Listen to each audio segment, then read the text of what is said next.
सभी को नमस्कार।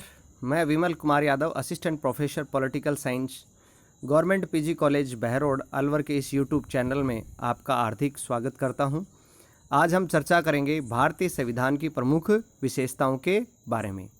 ये टॉपिक बीए सेकेंड ईयर तथा एमए में जो पुस्तक चलती है भारतीय शासन एवं राजनीति, उसके सिलेबस का हिस्सा तो है ही। इसके अलावा ये विभिन्न प्रतियोगी परीक्षाओं के लिए भी उपयोगी है। जैसे हम बात करें army, air force, navy, bank, railway, SSC, UPSC तथा आरपीएससी के द्वारा आयोजित होने वाले आरएस के exam, school lecture second grade के लिए उपयोगी है। रिट प्रतियोगिता के लिए भी ये बहुत उपयोगी है जो बच्चे रिट की तैयारी कर रहे हैं।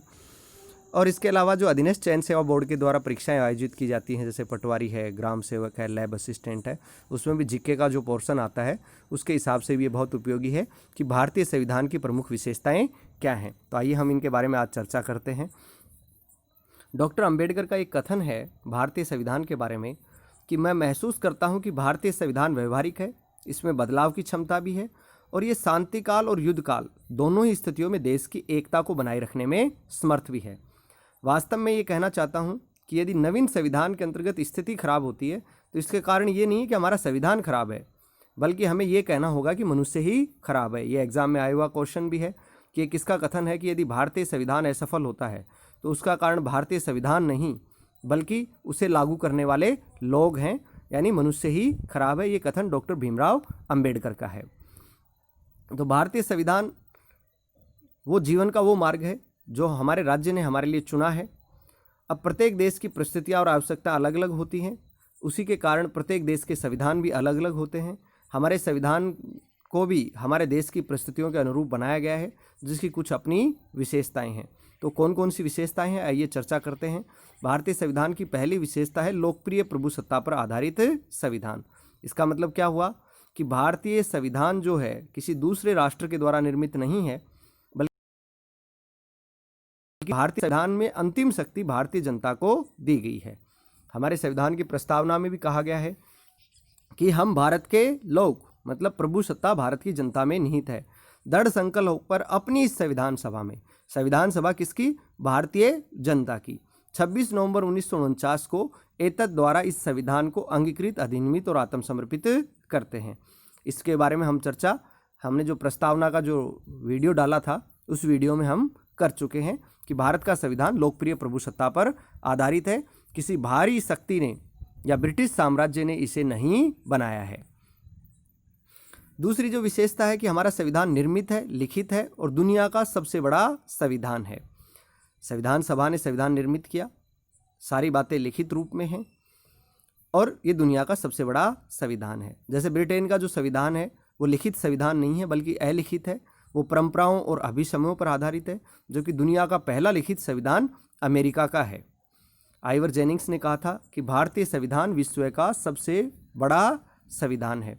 बड़ा इसलिए है क्योंकि हमारे संविधान में 395 अनुच्छेद हैं, आज 12 अनुसूची हैं और पहले भाग 22 थे जो बढ़कर अब 25 हो गए हैं। जो कि अमेरिका का संविधान दुनिया में सबसे छोटा संविधान है जिसमें केवल 7 अनुच्छेद हैं। कनाडा के संविधान में 147, ऑस्ट्रेलिया के संविधान में 128 और दक्षिण अफ्रीका के संविधान में 153 अनुच्छेद हैं। अब भारतीय संविधान इतना व्यापक क्यों है? दरअसल हमारे संविधान के जो 395 अनुच्छेद हैं उनमें 250 से ज़्यादा अनुच्छेद ब्रिटिश संसद द्वारा निर्मित भारत शासन अधिनियम 1935 से लिए गए हैं।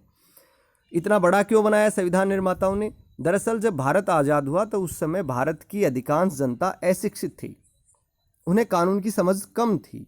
तो ये सोचा गया कि भारतीय जनता के ऊपर किन्हीं बातों को नहीं छोड़ा जाए। संविधान निर्माता ये सुनिश्चित कर लेना चाहते थे कि प्रत्येक चीज़ का प्रावधान संविधान में कर दिया जाए ताकि भविष्य में कोई विवाद इसकी व्याख्या को लेकर या इसके प्रावधानों को लेकर खड़ा नहीं हो। तो इसको, हर चीज़ को वो स्पष्ट रूप से लिख देना चाहते थे।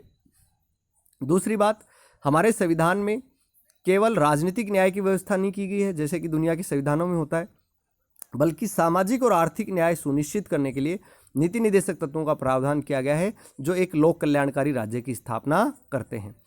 इसके अलावा विश्व के जो संविधान होते हैं उसमें अल्पसंख्यकों की सुरक्षा के लिए कोई विशिष्ट प्रावधान नहीं किए जाते, लेकिन भारत में धार्मिक स्वतंत्रता को बनाए रखने के लिए और अल्पसंख्यकों की सुरक्षा के लिए भी प्रावधान किए गए हैं। इसके अलावा यदि हम बात करें तो इसमें राजभाषा का प्रावधान भी किया गया है और प्रशासनिक अधिकरणों के बारे में भी इसमें व्यवस्था की गई है।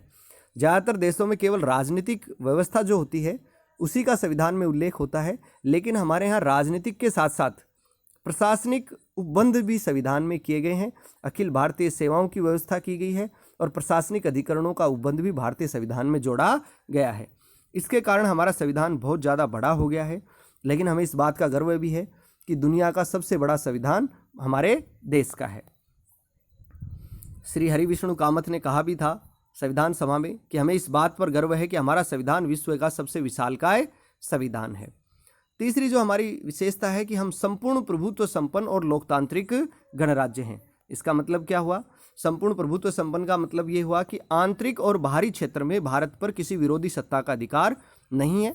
भारत अंतर्राष्ट्रीय मामलों में और घरेलू मामलों में अपनी इच्छानुसार कार्य कर सकता है। भारत के संविधान में कहीं पर भी ब्रिटिश सत्ता का उल्लेख नहीं है, यानी हम अपने आंतरिक और बाहरी मामलों में पूर्णतः स्वतंत्र है। लोकतंत्रात्मक राज्य है, राजतंत्र नहीं है। शक्ति जनता के पास निहित है। जनता को अपने प्रतिनिधि निर्वाचित करने का अधिकार है, जो जनता के स्वामी न होकर सेवक हैं। तीसरा, इसमें भारत एक गणराज्य है। जैसे ब्रिटेन है, ब्रिटेन में संवैधानिक राजतंत्र को अपनाया गया है, यानी राज्य का जो संवैधानिक मुखिया सम्राट होता है और वो वंश परंपरा के आधार पर पद ग्रहण करता है। लेकिन भारत में फ्रांस की भांति गणराज्य की व्यवस्था को अपनाया गया है। तो ये अगर क्वेश्चन आता है गणराज्य की व्यवस्था कहाँ से ली गई है? फ्रांस से ली गई है, जिसमें हमारे देश का संवैधानिक प्रमुख यानी राष्ट्रपति वंश परंपरा के आधार पर पद नहीं ग्रहण करता, बल्कि निर्वाचित होता है। जब एक क्वेश्चन ऑब्जेक्शन ये उठता है कि भारत तो राष्ट्रमंडल का सदस्य है और राष्ट्रमंडल की अध्यक्षता ब्रिटेन का सम्राट करता है, तो पंडित जवाहरलाल नेहरू ने 10 मई 1949 को कहा था कि हमारा संविधान पूर्णतः गणतंत्रीय है। हमारे शासन में सम्राट की कोई स्थिति नहीं है और न ही हम ब्रिटिश सम्राट के प्रति निष्ठावान हैं। श्री एम रामास्वामी ने भी कहा था कि सम्राट राष्ट्रमंडल का प्रधान अवश्य है, किंतु यह प्रधान केवल औपचारिक है और इसका संवैधानिक महत्व प्राय बिल्कुल नहीं है। तो राष्ट्रमंडल का सदस्य होने के बावजूद भारत संपूर्ण प्रभुत्व संपन्न है। चौथा, समाजवादी राज्य।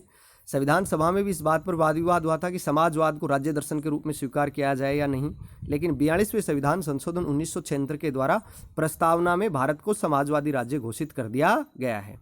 अब प्रस्तावना को न्याय योग्य स्थिति भी प्राप्त नहीं है, अर्थात कोर्ट में नहीं जा सकते, वाद योग्य नहीं है, और समाजवाद शब्द अपने आप में अस्पष्ट भी है।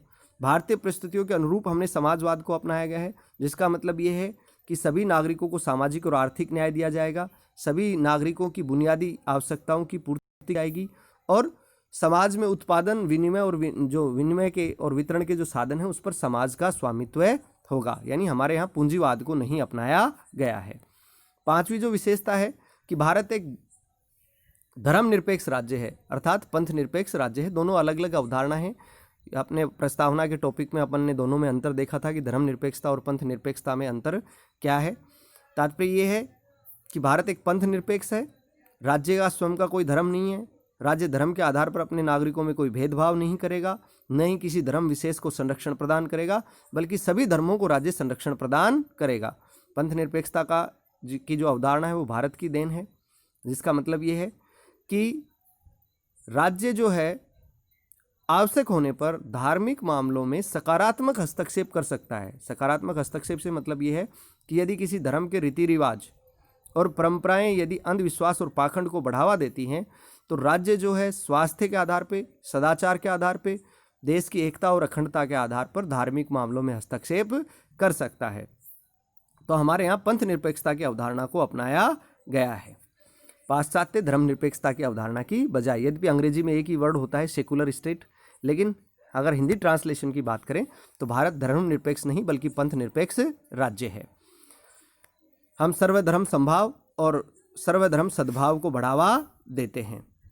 अब जैसा कि मैंने आपको बताया था कि संविधान में उपबंधित किया गया है कि सार्वजनिक व्यवस्था, सदाचार और स्वास्थ्य के नियमों के अधीन राज्य धार्मिक मामलों में सकारात्मक हस्तक्षेप कर सकता है, यानी नकारात्मक हस्तक्षेप नहीं कर सकता। जैसे 3 तलाक के मामले में हस्तक्षेप किया गया, हिंदू विवाह अधिनियम बनाया गया जिसमें हिंदुओं को केवल एक विवाह का अधिकार दिया गया।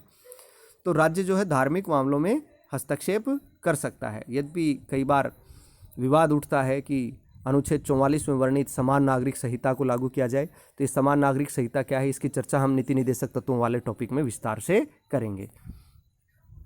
संविधान में कठोरता और लचीलेपन का समन्वय है। इसका मतलब क्या है? भारत का संविधान न तो बहुत कठोर है, न ही लचीला। दुनिया में सबसे लचीला संविधान ब्रिटेन का माना जाता है। लचीला इसलिए कहते हैं क्योंकि ब्रिटेन में संसद साधारण बहुमत से का परिवर्तन कर सकती है और ब्रिटेन की संसद द्वारा बनाए गए उस कानून या उस संशोधन को न्यायालय में चुनौती नहीं दी जा सकती। तो हमारे यहाँ ब्रिटेन की तरह लचीला संविधान भी नहीं है।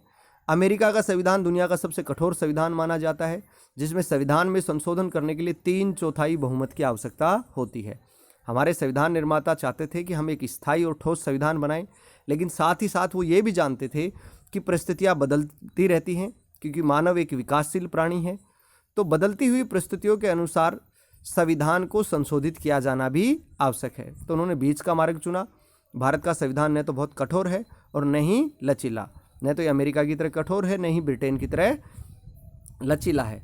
जैसे हमारे संविधान के अनुच्छेद 368 में संविधान संशोधन की 2 प्रक्रियाएं दी गई हैं। जैसे कुछ विषयों में संशोधन करने के लिए हमें संसद के कुल सदस्यों के कम से कम आधे से अधिक तथा उपस्थित सदस्यों के 2/3 बहुमत की आवश्यकता होती है। इसके अलावा देश की संघात्मक व्यवस्था पर प्रभाव डालने वाले जो प्रावधान हैं उसमें संशोधन करने के लिए हमें संसद के कुल सदस्य संख्या के आधे से अधिक तथा उपस्थित और मतदान करने वालों के 2/3 सदस्यों के बहुमत की आवश्यकता तो होती ही है।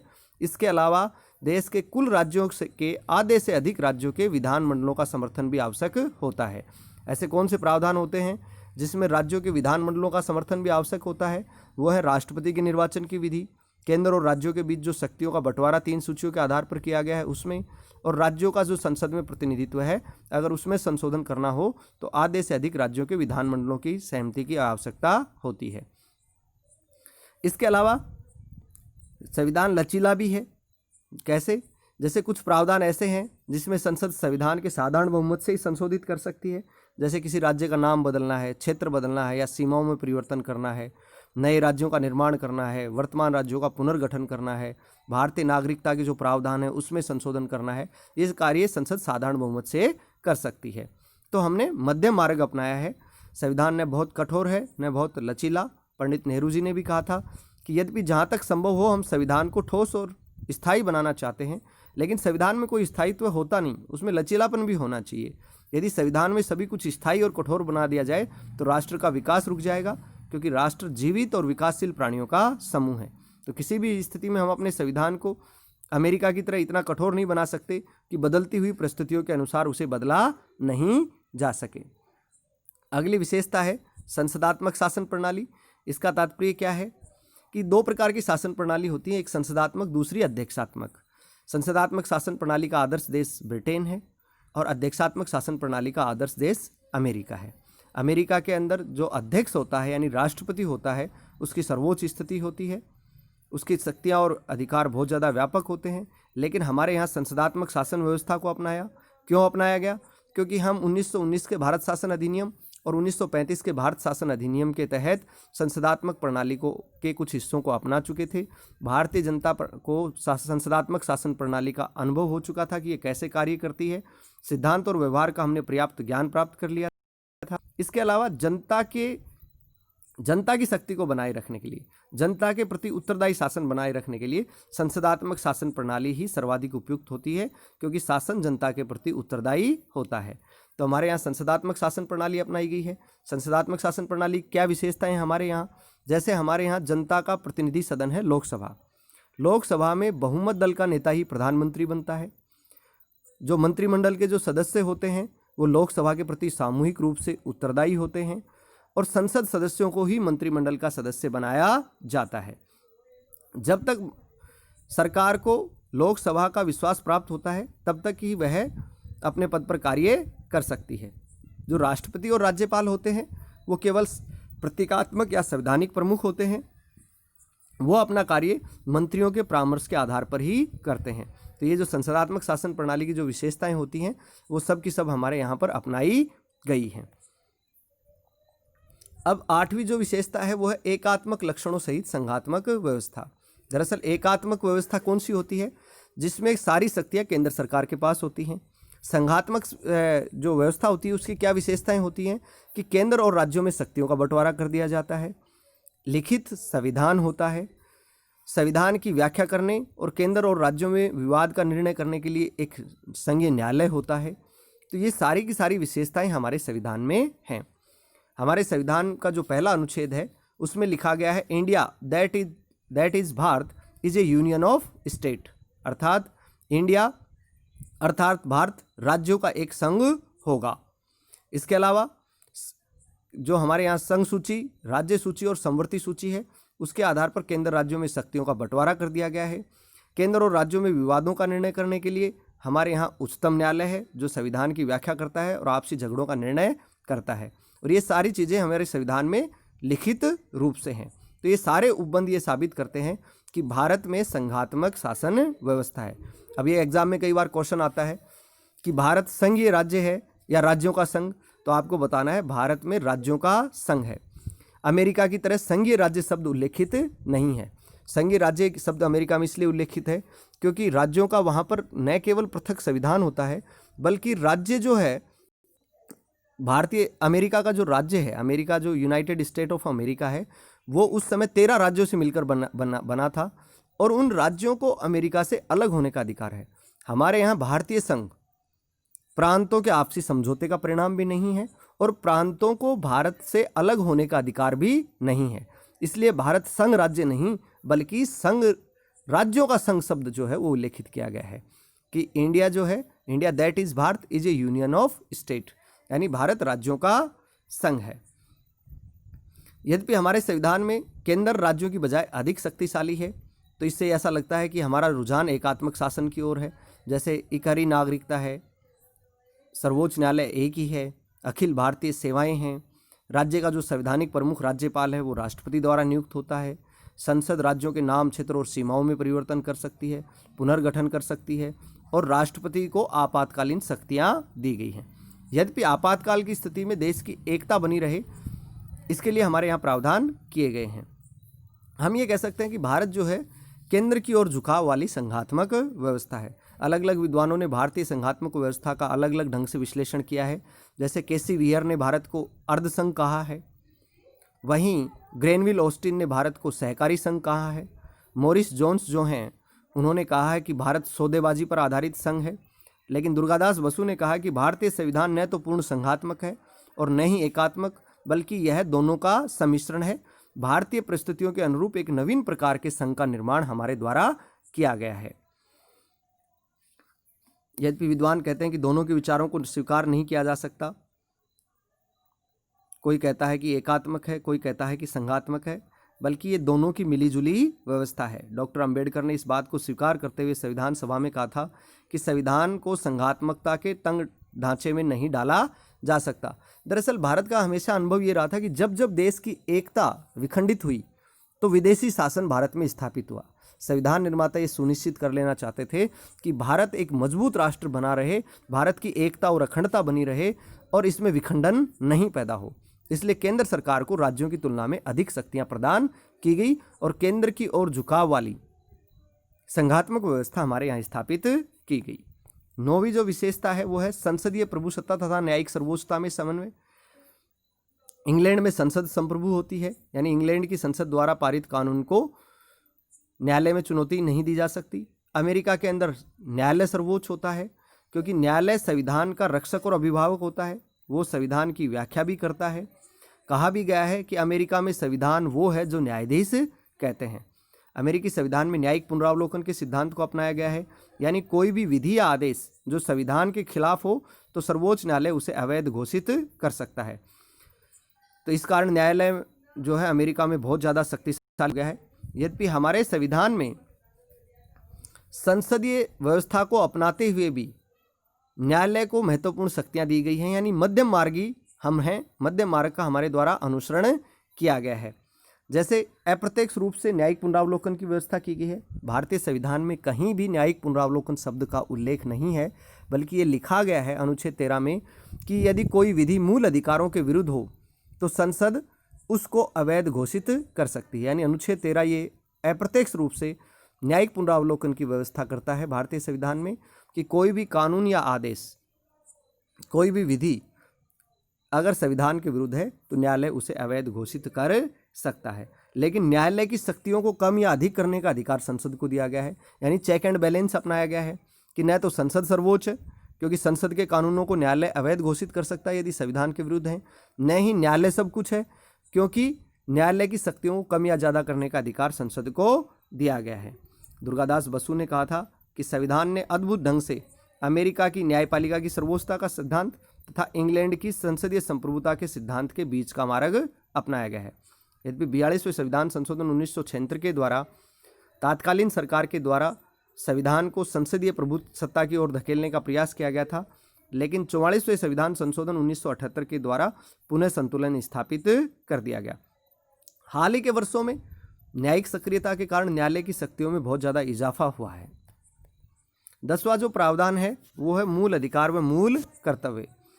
हमारे संविधान निर्माता नागरिकों की स्वतंत्रता और अधिकारों को बनाए रखना चाहते थे, इसलिए अमेरिका के संविधान से हमने मूल अधिकारों का जो प्रावधान है किया है। अमेरिका के संविधान के प्रावधानों को हमारे द्वारा ग्रहण किया गया है। मौलिक अधिकार नागरिकों को स्वतंत्रताएं प्रदान करते हैं और ये राज्य और सरकार के विरुद्ध भी लागू किए जा सकते हैं। वर्तमान में संविधान के द्वारा नागरिकों को 6 मूल अधिकार दिए गए हैं। पहले 7 थे, लेकिन संपत्ति के मूल अधिकार को हटा दिया गया।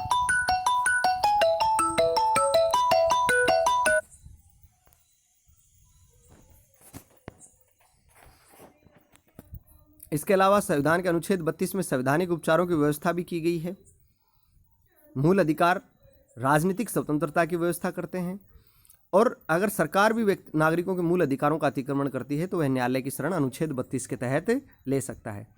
42वें संविधान संशोधन 1976 के द्वारा मूल संविधान में एक चौथा भाग 4A जोड़ा गया और अनुच्छेद 51 जोड़ा गया, जिसमें नागरिकों के मूल कर्तव्य निर्धारित किए गए, यद्यपि मूल कर्तव्य न्याय योग्य नहीं है।